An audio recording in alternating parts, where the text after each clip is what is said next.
सुबह की हल्की सी रोशनी भी रुद्रवन में देर से उतरती थी। जंगल से घिरा वह गांव पहाड़ों की गोद में सिमटा हुआ, लेकिन अपने रहस्यों में गहराई से डूबा हुआ था। न पक्की सड़कें थीं, न उजाले की कोई व्यवस्था। लोग बस जैसे तैसे अपनी जिंदगी काटते थे। गांव के एक कोने में बांस की बनी एक झोंपड़ी थी, टूटी हुई, छत से टपकती बूंदों वाली। वहीं रहता था एक 10 साल का बालक, नीलू।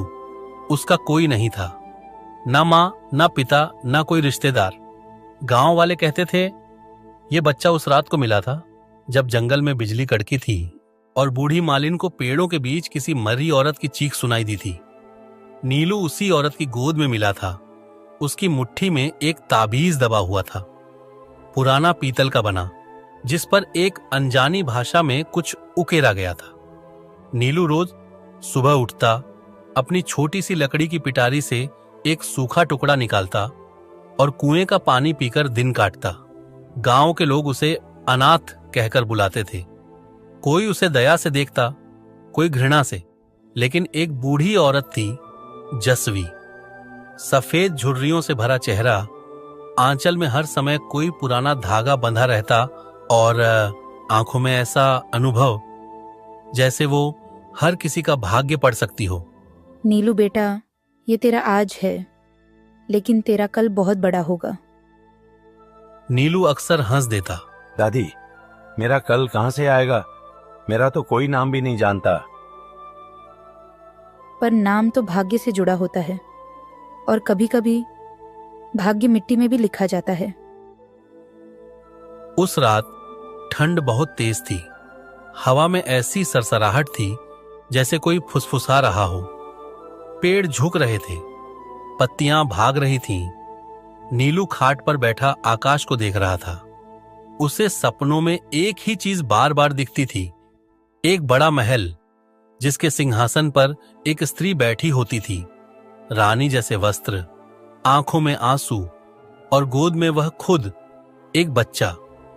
उस स्त्री की हल्की आवाज उसके कानों में गूंजती थी, रानी, मेरे लाल, तुझे कोई छीन न पाए, मैंने तुझे भाग्य में बांध दिया है। नीलू चीख कर उठ गया। कौन हो तुम? ये कौन सी जगह थी? मैं कौन हूं? वह दौड़कर जसवी दादी के पास पहुंचा। जसवी ने उसे बैठाया, आग जलाई और कुछ चाय जैसी चीज बनाई। दादी, मैंने फिर वो सपना देखा, वही महल, वही औरत, वही आवाज। अब समय आ गया है, तुझे जानना होगा। तेरा भाग्य लिखा गया है और उस पर धूल चढ़ चुकी है। तुझे उस धूल को हटाना होगा। वह उठी और झोंपड़ी के कोने से एक पुराना संदूक निकाला।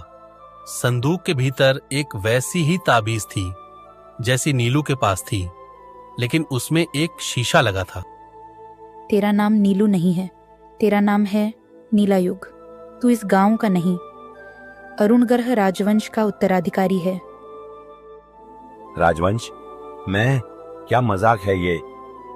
मजाक नहीं बेटा, ये तुम्हारा लिखा हुआ भाग्य है, और वो महल तेरे सपनों में नहीं, हकीकत में है। जसवी ने वह कहानी सुनाई जो वर्षों से सिर्फ गुप्त किताबों में थी।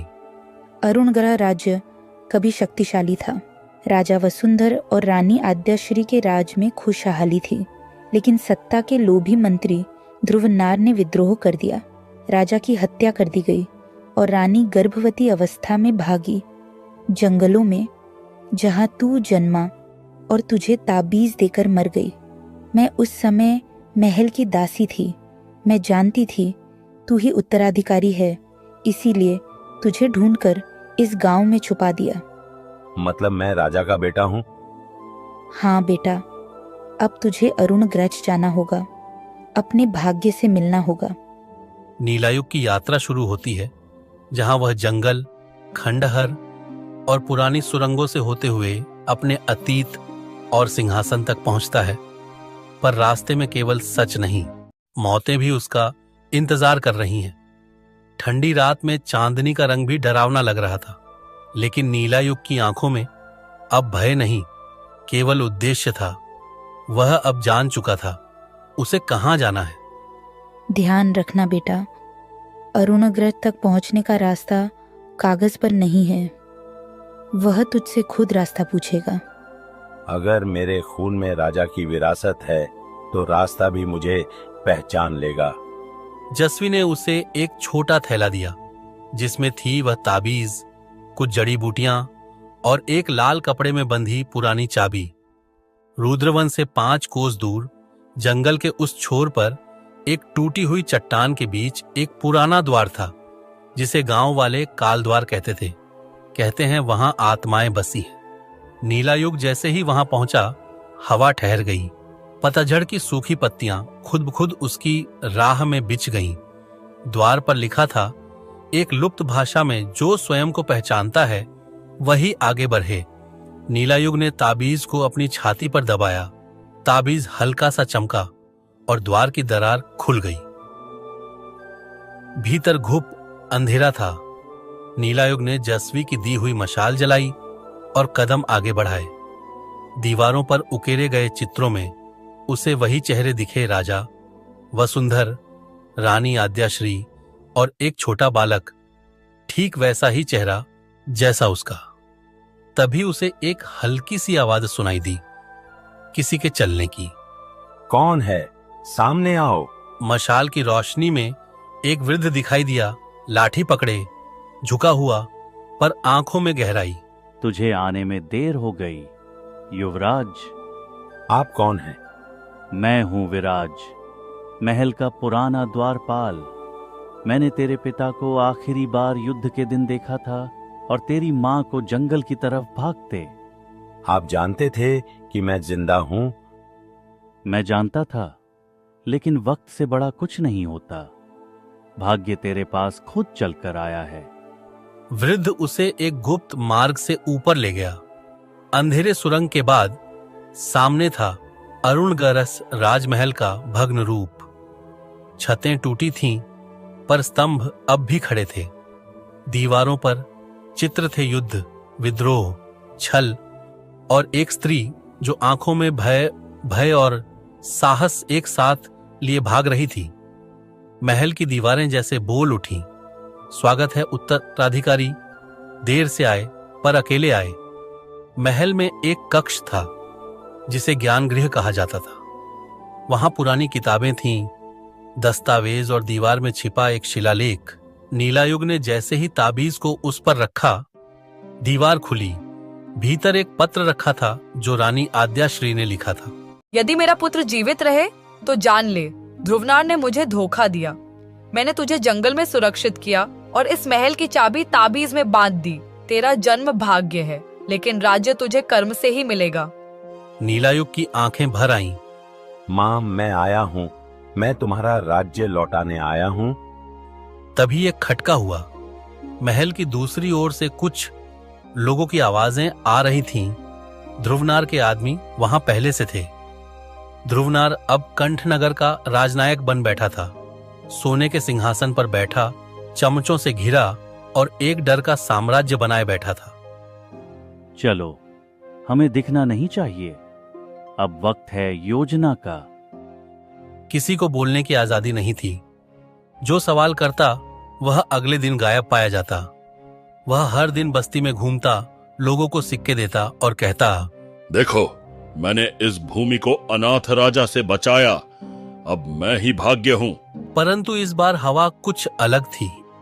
गांव के लोगों ने एक अफवाह सुनी थी, सिंहासन का असली वारिस लौट आया है।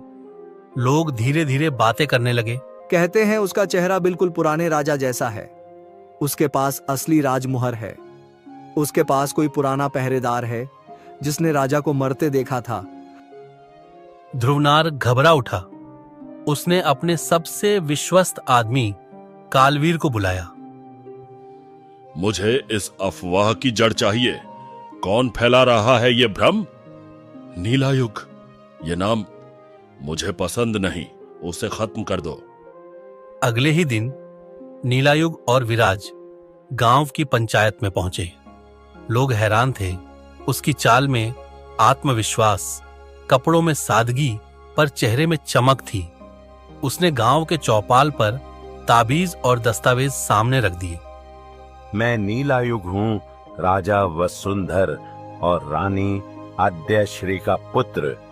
यह ताबीज मेरी पहचान है, यह चित्र मेरी माँ का है और यह सेवक विराज मेरी कहानी का साक्षी है। गांव वालों में हलचल मच गई।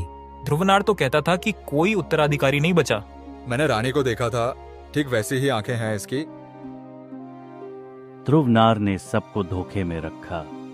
मैंने खुद राजा की हत्या होते देखी और रानी को भागते। इस बालक को ताबीज के साथ जंगल में मैंने ही छुपाया। तभी शाही सवारी में बैठकर